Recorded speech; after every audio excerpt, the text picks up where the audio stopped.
One of the largest risk factors in healthcare and healthcare data is simply access. In healthcare, you have more groups accessing important pieces of information than probably any other industry out there.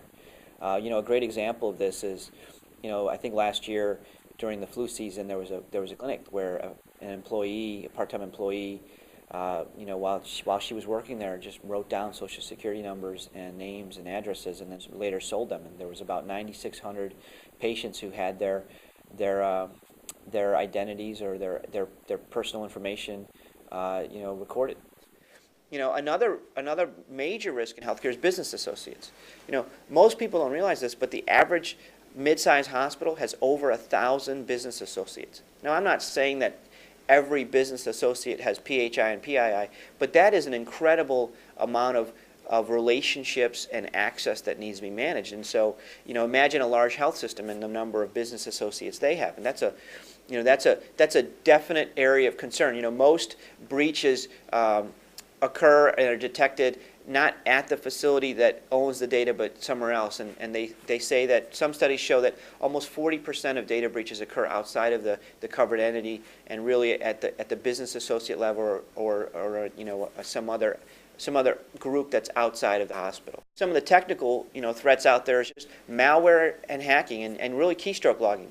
Most people think that they have antivirus software. They're protected. Nothing can happen.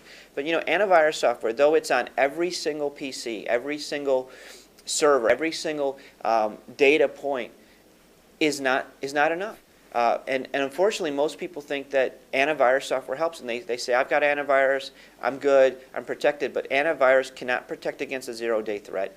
It cannot protect against a keystroke logger. I think keystroke loggers are probably the most dangerous software applications out there, and anybody can write a keystroke logger. I mean, I've written keystroke loggers as part of my curriculum in studies, and so keystroke logging is dangerous. And what that is that's when there's an application running on a machine, and you go into your bank and your website and you go to log in, or you go in to log into your EHR, and you put in your username and your password, and what happens is, because most people, when those passwords are entered, they see the little dots that hide their password. They think, oh, my password's okay.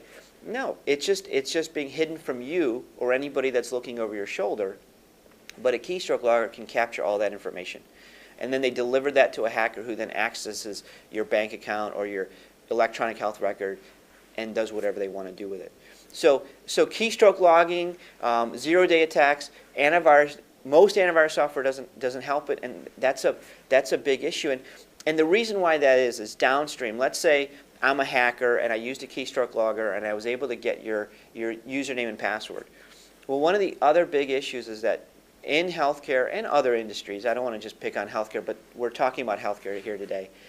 Many users have more privileges and access to data than what's necessary.